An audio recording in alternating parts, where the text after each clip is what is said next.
আমি না জানি আদো না জানি ভজ আমি বড় অভাগী আমার মা গো আমি বড় অভাগী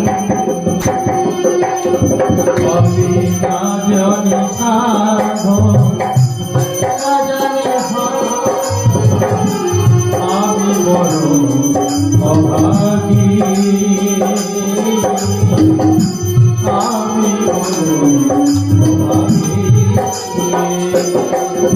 আমি অপরাধী যদি হয় মা বাবা ঘর তুমি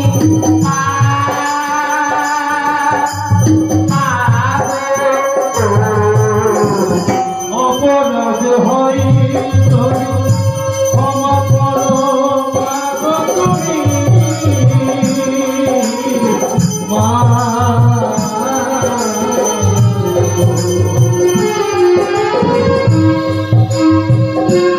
আমি বড় অভাগী মা গো আমি বড় অভাগী অপরাধ হয়ে থাকে যদি ক্ষমা করো তুমি অপরাধ হয়ে থাকে যদি ক্ষমা করো তুমি মা মা গো মা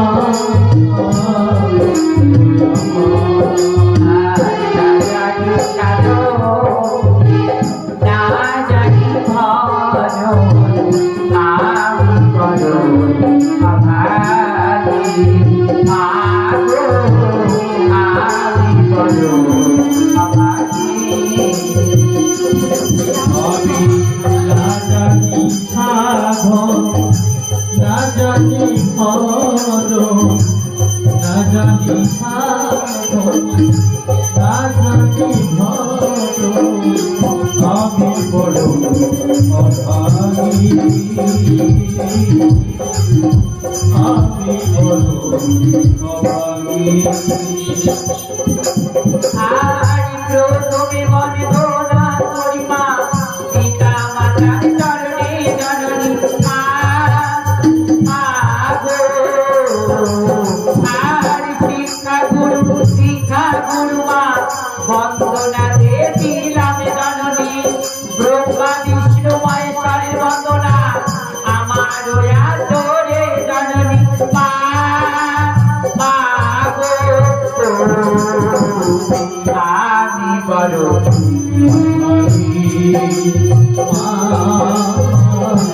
আমি বড় অভাগী আর পূর্ব দিকে দিলাম বন্দনা উদয় দিল মণি জননী মা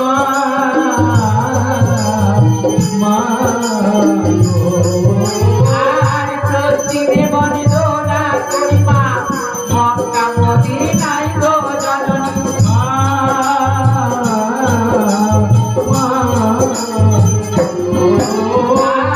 উত্তরেতে করিলাম বন্দনা হিমালয় পর্বতের জননী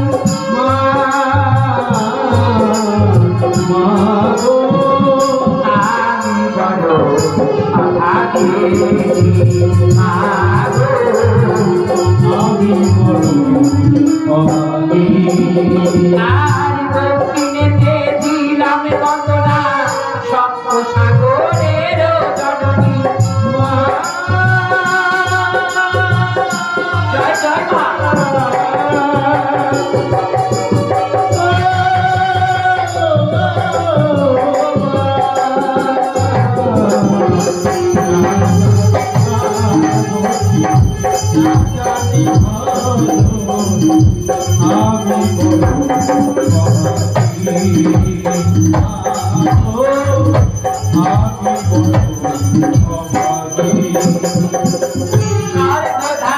করিলাম বন্দনা ইন্দ্র চরণে জননী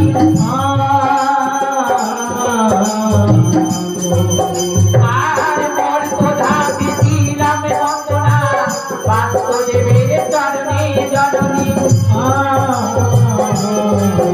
আর পাতালেতে দিলাম বন্দনা বাসুদেব চরণে জননী ধরিত্রী জননীর বন্দনা বসুমাতার চরণে জননী আমি বড় অভাগী মাগো আমি বড় অভাগী আমি না জানি সাধন না জানি ভজন না জানি সাধন না জানি ভজন আমি মাগো আমি আজ শ্রোতা বিন্দে করিলাম বন্দনা যত ভক্তের চরণে জননী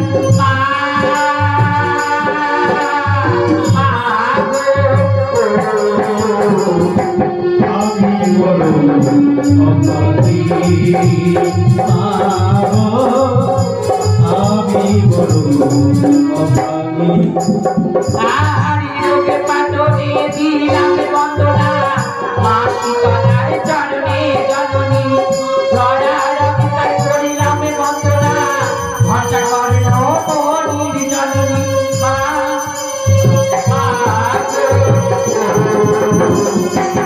আমি বড় অভাগী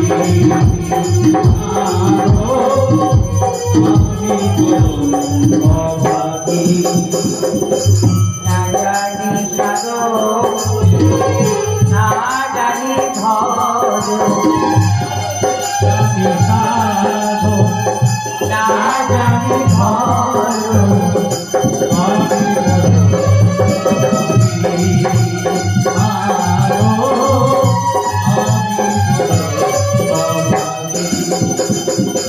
সর্বধাম দিলাম বন্দনা ইন্দ্র সুতি চরণে জননী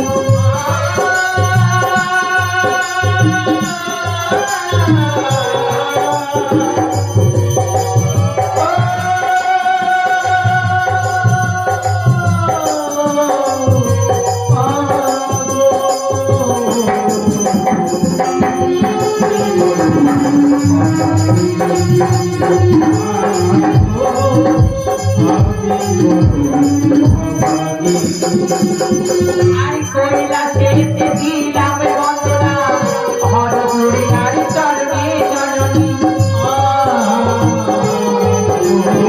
আর কার্তিক গণপতির বন্দনা লক্ষ্মী সরস্বতী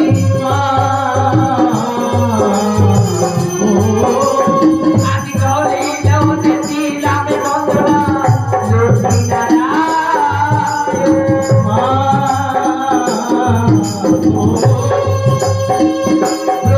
লোকে করিলাম বন্দনা গায়ত্রী সাবিত্রী আমি বড়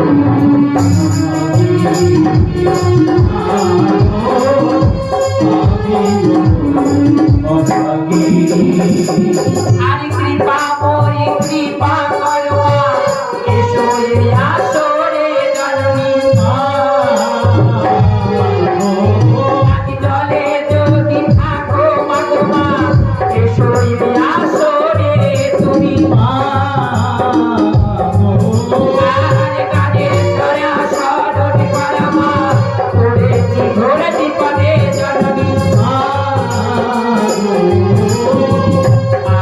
আমি বড় অভাগী আমি বড় অভাগী আমি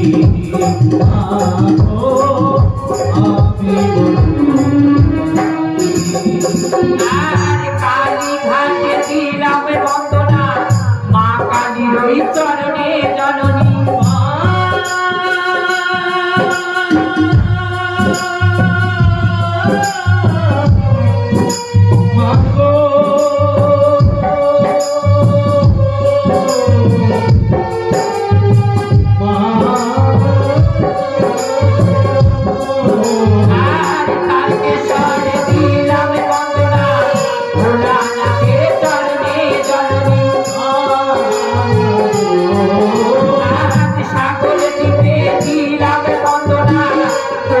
মনির চরণে জননী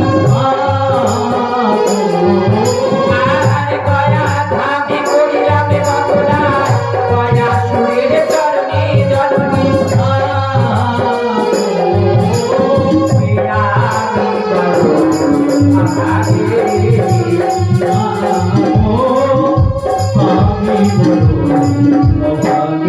আয় আবে না ধামে দিলাম বন্দনা বিশ্বলক্ষ্মী মায়ের চরণে জননী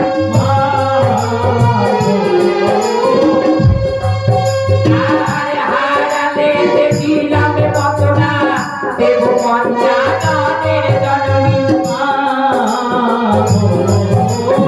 আদি বিশ্বলক্ষ্মীর দিলাম বন্দনা শ্যামা কালী মায়ের চরণে জননী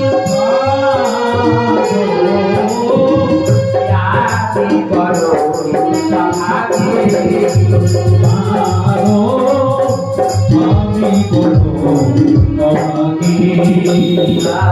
না জানি সাজো না জানি ভজ না জানি সাজো না জানি ভজ আমি বড়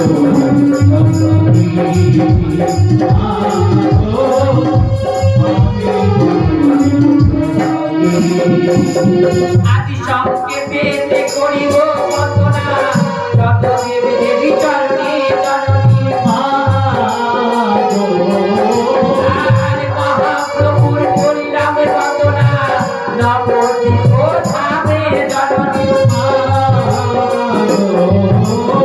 আর পুরী ধামে দিলাম বন্দনা জগন্নাথের চরণে জননী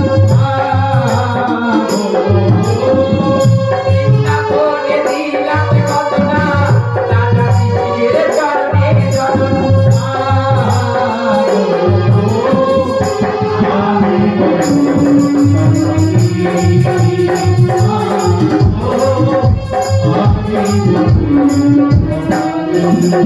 না জানি সাধু না জানি সাধু আমি বড়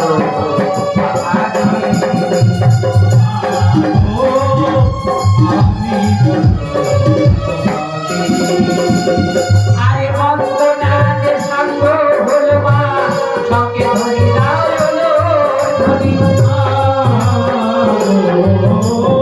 আর চাঁদ বদনে সবাই মিলে মা হরি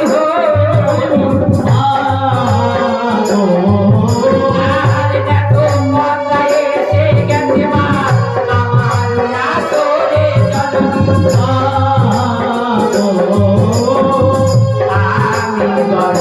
গড়িয়া ভাগে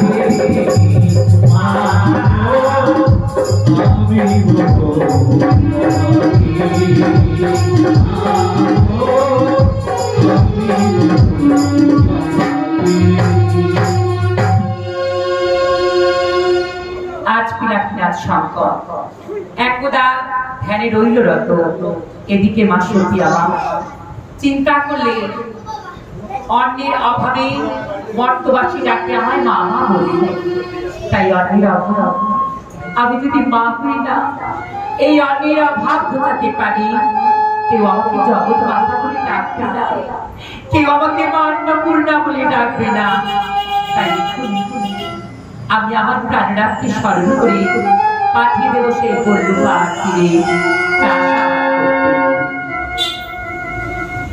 ভজ মননা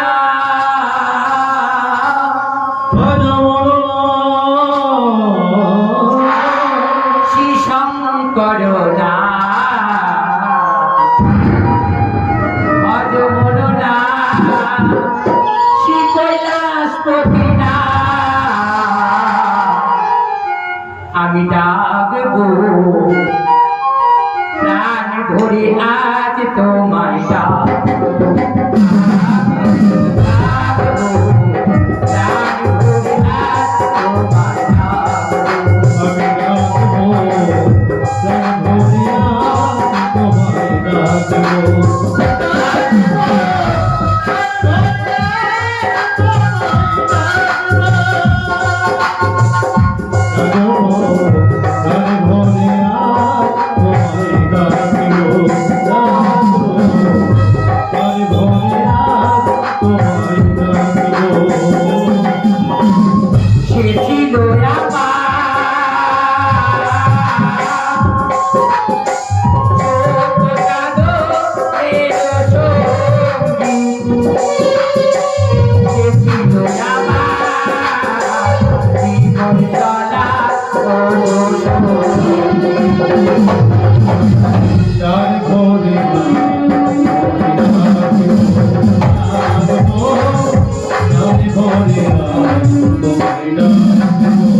করিতে হবে তোমায় অন্ন সৃজন।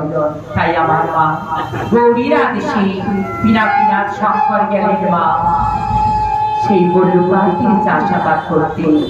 তাই পিনাকিনাথ শঙ্কর হারিয়ে আমার মা পার্বতী চিন্তা করলেন আমি মায়া কারণ করিব রচনা। তাই আজ সেই মায়া কারণে একটি ত্রিফল বৃক্ষ এমন করে সৃজন করলেন, আর তাতে দুইটি ত্রিফল এমন করে সৃজন করলেন যেন দেখিতে হয় নারীদের স্তনযুগল। এদিকে পিনাকিনাথ শঙ্কর ক্লান্ত বিশ্বাত্র সেই বল্লুকার তীরে দেখতে পায় একটি পদ্মের সরোবর। তাই পদ্ম সরোবর লক্ষ্য করে তিনি বিশ্রাম নেওয়ার জন্য এগিয়ে গেলেন। এমন সময় দেবী দশভুজা দুর্গা কামদেবকে করিলেন ঈশ্বরে যাও কামদেব, এই মুহূর্তে গিয়ে পিনাকিনাথ শঙ্করের গায়ে তুমি করো কামবান বিদ্ধ।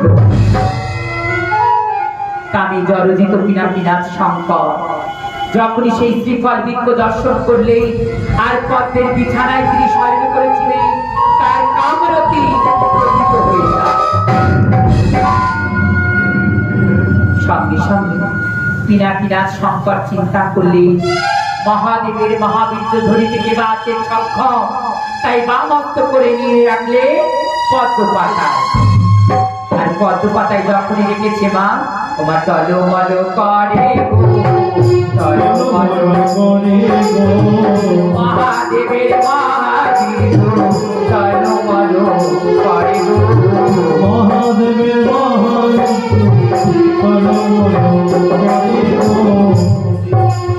এইবার মা পিনাকিনাথ শঙ্কর নিদ্রায় নিদ্রিত হলেন পদ্মের বিছানায়। এদিকে সেই কামবীর্য আর পদ্মের নাল বেয়ে চলে যায় পাতাল লোকে। এবার পাতালে উপস্থিত কশ্যপমুনির 13টি স্ত্রীর মধ্যে সর্পেদের মা কর্তৃ বলে উঠলেন স্বামী ধর্মেঞ্জয় পরীক্ষিতের পুত্র ধর্মেঞ্জয় সর্পনিধন যজ্ঞ শুরু করেছে। এক এক করে যত সর্প সবাই যে প্রাণ ত্যাগ করছে,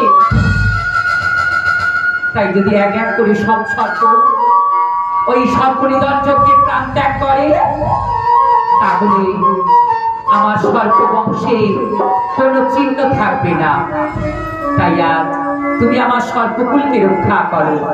তাই আজ কামনা বাসনা পূরণ করার জন্য আবার কশ্যপমুনি কি করলেন মা যখনই যজ্ঞের আহুতি দেবে বলে শুরু করেছে যজ্ঞ, আর সেই যজ্ঞের কুশপত্রে উপস্থিত হলে সেই মহাদেবের মহাবীর্য না জানিয়া না শুনিয়া মহাদেবের মহাবীর্য আজ সেই যজ্ঞ বেদি দলে করিলেন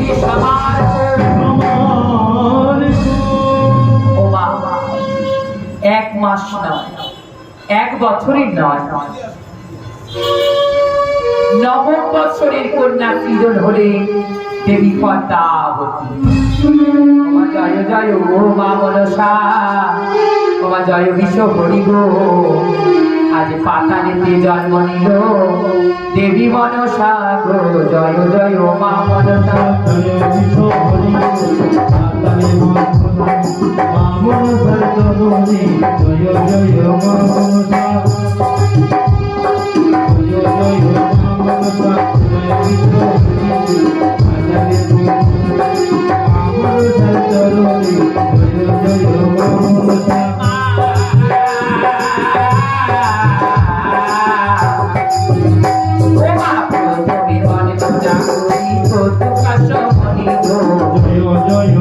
মনসা, জয় বিশ্ব হরি গো। মা মনসার জননী জয় জয় মা মনসা। জয় জয় মা পাতালেতে জন্ম নিল পাতাল কুমারী গো।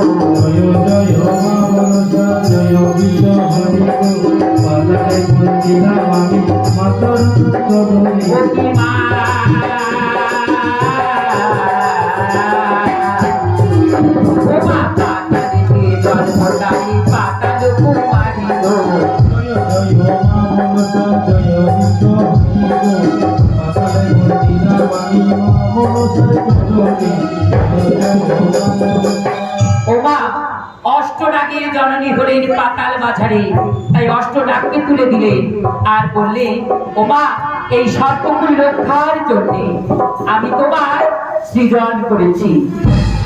তাই মা এই সর্পকুলকে তোমার রক্ষা করতে হবে। আজ থেকে তোমার পাতালে জন্ম, তাই তোমার নাম দিলাম পাতাল কুমারী। নাগের জননী তুমি জয় বিশ্বহরি, অষ্টনাগের মাতা তুমি দেবী পদ্মাবতী। এইবার দেবী পদ্মাবতীকে সর্পের ভার দিয়ে, বিষের ঈশ্বরী বিষের ভার দিয়ে তুলে দিলে সেই আপনি মায়া কানর মাঝারি। কিনাকিনাথ শঙ্কর নিজ কন্যাকে চিনতে পারলেন না মা। যখনই তাকে সুরূপা দর্শন করে তাকে ধরতে গিয়ে এগিয়ে গেলে সঙ্গে সঙ্গে দেবী বলে উঠলেন, পিতা আমি তোমার কন্যা। কিনাকিনাথ শঙ্কর ধ্যানে দেখলেন, সত্য এই যে আমার ঔরজাতক সন্তান। তাই কি করলেন, কৈলাস মাজারে উপস্থিত করলেন। কৈলাসে আনিয়া দেবী পদ্মাবতীকে তুলে দিলেন দেবী দুর্গার হস্তে আর বললেন, এ যে আমারই কন্যা, আমার ঐরজাতক সন্তান। তাই আজ থেকে নাম দিলাম মনোবাসনা পূরণের জন্যে জন্ম। আজ থেকে নাম হলো দেবী মনসা।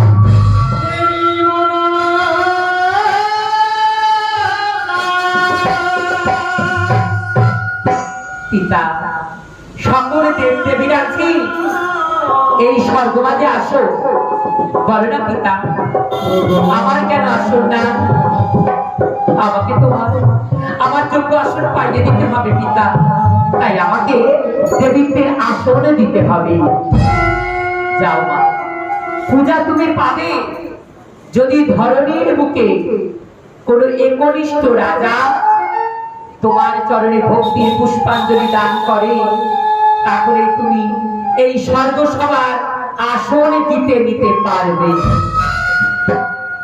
বড় বড় পিতা, কোথায় গেলে পাবো সে ভক্ত, কে আমার চরণে দেবে পূজা? ভবধরণীর বুকে দেবী নামে খ্যাত। বলো বলো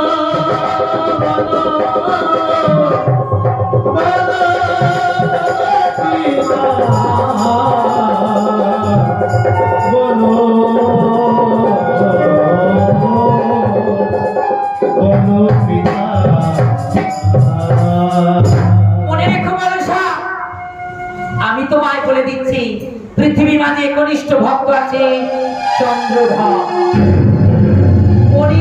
যদি তোমার চরণে দেয় ভক্তির পুষ্পাঞ্জলি, এই ধরণীর বুকে কেন তুমি স্বর্গসভার তোমার যোগ্য আসন তুমি পাবে।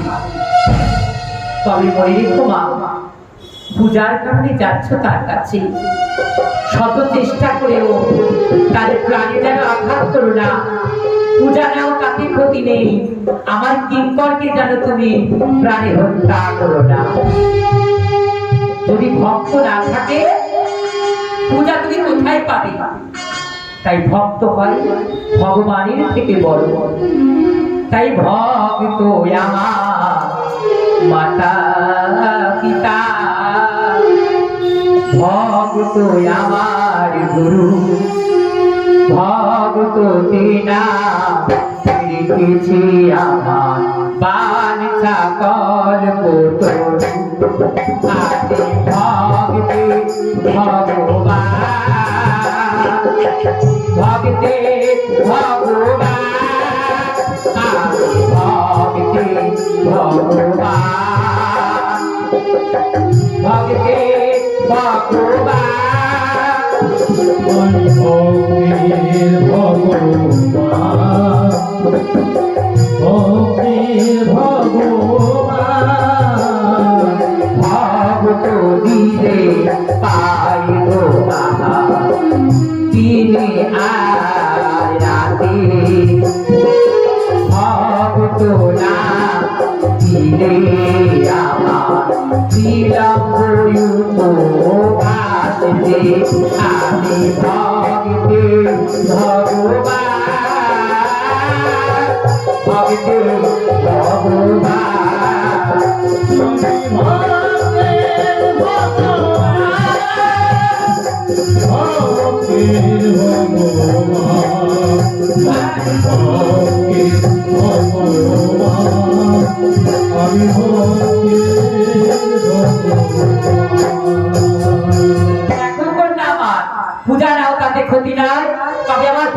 প্রাণী হত্যা করা যাবে না। তাই আজ চন্দ্রধর বনে আপন শিবলা মন্দিরে করিতে শিবের পূজা। ওগো পিনাকিনাথ শঙ্কর, ওগো আমার আরাধ্য দেবতা, আমার রাজ্যবাসীর মঙ্গল করো, আমার প্রজাগণের মঙ্গল করো। ছয় ছয় সন্তানের তুমি সুখে রেখো প্রভু। ওগো দয়াময়, প্রতিদিন যেমন তোমার চরণে ভক্তির পুষ্পাঞ্জলি আজও দিতে এসেছি, নগ দয়াময় তোমার ভক্তে সহস্র সহস্র প্রণাম। চন্দ্রধর, কে তুমি? অকস্মাৎ আমার শিবের মন্দিরে নারী কণ্ঠস্বর, কে তুমি? সত্য করে পরিচয় দাও, তুমি কার তনয়া? ওরে চন্দ্রধর, আমি শিব তনয়া দেবী পদ্মাবতী। তুই আমার চরণে দে ভক্তির পুষ্পাঞ্জলি। আমি মা, আমি মা, আমি মা, আমি মা।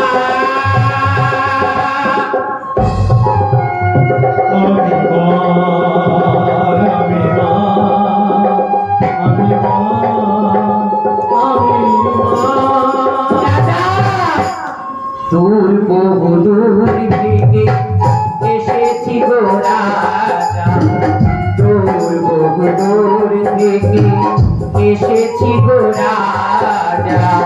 এবার আসুন দিন আমার, এবার পূজা দিন আমার। আমি মা, আমি মা,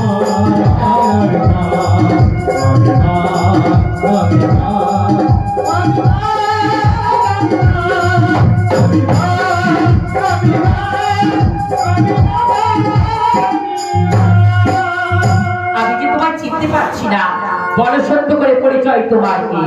হাতেতে শাখা, শীতিতে সিঁদুর, হাতেতে শাখা, শীতিতে সিঁদুর।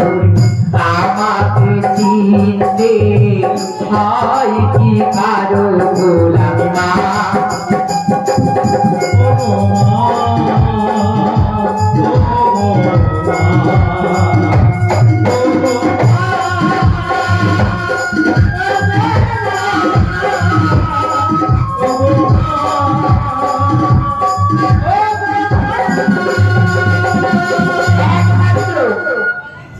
আত্মাশক্তি মহামায়া ছাড়া আমি কোনো দেবীকে চিনি না। তাই পিনাকিনাথ শঙ্কর ব্যতীত অন্য কোনো দেব দেবীর চরণে আমি দেব না কোনো ভক্তির পুষ্পাঞ্জলি।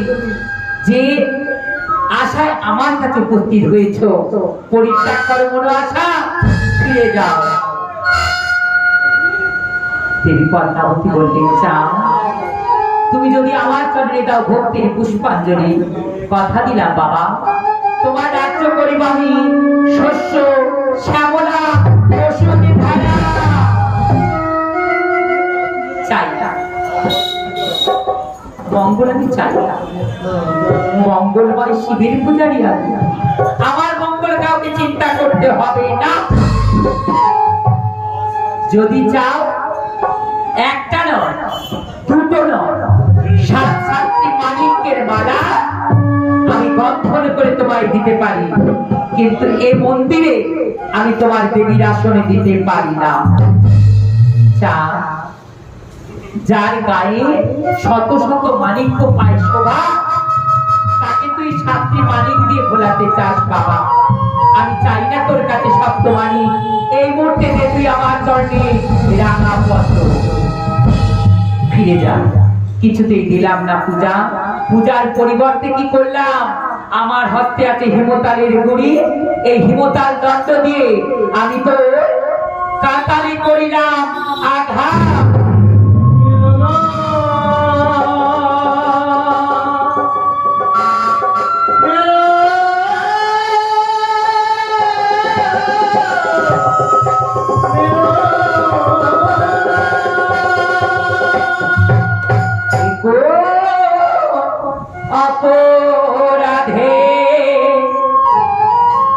মারিলি রে রাজা, দোষ তো করি না কিছু, তুইও তো পাবি একদিন সাজা। রাজা, আমি নারী, তুই পুরুষ, তুই আমার পুরুষ হয়ে তুই নারীকে করলি আঘাত, তাই আমিও তোকে বলে রাখলাম রাজা, এই অপরাধে তোকে পেতে হবে ভীষণ সাজা। আমি তো দোষী নয় রাজা, ভাগ্যের লেখক, পুত্র হয়ে মারিলি রাজা, এ কেমন রাজ। আমি তো দোষী নয় রাজা, ভাগ্যের লেখক, পুত্র হয়ে মারিলি রাজা, এ কেমন বিপদ। ধর্মযুদ্ধে আমি নই পরাজিত। রাজা, ধর্মের যুদ্ধে আমি পরাজিত নই। তুই পুরুষ হয়ে নারী অঙ্গে আঘাত করেছিস, তাই ধর্মযুদ্ধে আমি নই পরাজিত। এ কোন অপরাধে মারিলি রাজা, দোষ তো করি না কিছু, অকারণে কেন মারো, তুইও তো পাবি একদিন সাজা। পাবি একদিন তুই সাজা।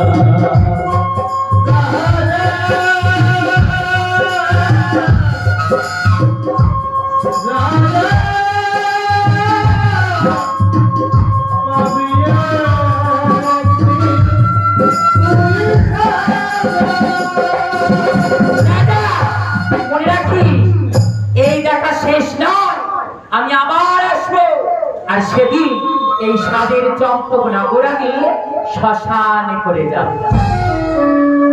মা, শঙ্কর তনয়া তিনি জানিতে পারিলে যাদের কাছে আছে ওয়াকি মহাজ্ঞান মন্ত্র,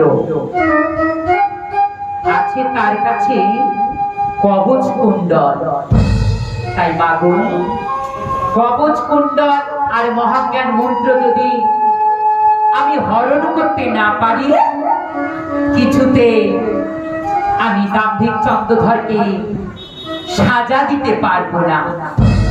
যদি সর্প দিয়ে হত্যা করি, ওই মহাজ্ঞান মন্ত্রী সে আবার পুনরায় বাঁচিয়ে নেবে।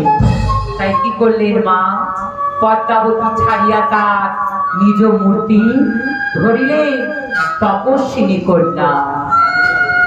আজ তপস্বিনীর কন্যা রূপ ধারণ করে স্বাদের চম্পক নগরে ফুলের বাগানে এসে উপস্থিত হয়ে বললেন, কে কোথায় আছো বাচ্চা?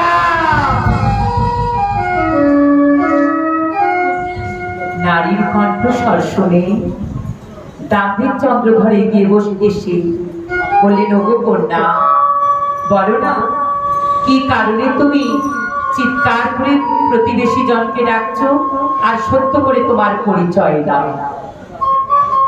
দেবী পদ্মাবতী ছলনার আশ্রয় নিয়ে বলে উঠলেন, আমি তপস্বিনী কন্যা। আজ আমার পিতা মাতাকে সর্পে হত্যা করেছে, তাই সর্পের ভয়ে পালিয়ে আমি পাড়া প্রতিবেশীকে ডাকছি। দাম্ভিক চন্দ্রধর বললেন, যেখানে আছে দাম্ভিক চন্দ্রধর সেখানে সর্পের ভয় থাকতে পারে না। আমার কাছে আছে কবচ কুণ্ডল, আমার কাছে আছে মহাজ্ঞান মন্ত্র, আমার কাছে আছে হিমতাল দণ্ড। সবার সব ভার সজার, অহংকারের ভার কেউ সয় না। দেবী পদ্মাবতী বলে, নড়েচা, এই তো তোর অহংকার বেড়েছে, আর অহংকারের খরা যখন পূর্ণ না হয় তখন তাকে আমি দমন করতে পারি না। তাই তো আজ তোর অহংকার, এই অহংকার চূর্ণ করতে আমি ধরেছি তপস্বিনী রূপ। বলো না রাজা, আজ তুমি এখানে আছো, আমি সর্পের ভয় থেকে পালিয়ে বাঁচবো, যখন তুমি চলে যাবে আমাকে কে বাঁচাবে? ওগো অপরূপ সুন্দরী নারী, তোমাকে দেখে আমার মন করছে আমি পুনরায় তোমাকে বিবাহ করব। কিন্তু রাজা, তুমি যে আমাকে বিবাহ করতে চাও, তোমার রাজপ্রাসাদে আছে রানী, কোন পরিচয়ে আমাকে তুমি নিয়ে যাবে? ঠিক বলেছো তপস্বিনী কন্যা, তবে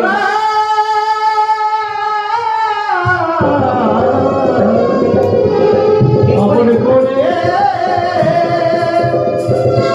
তুমি বলো, বলো, বলো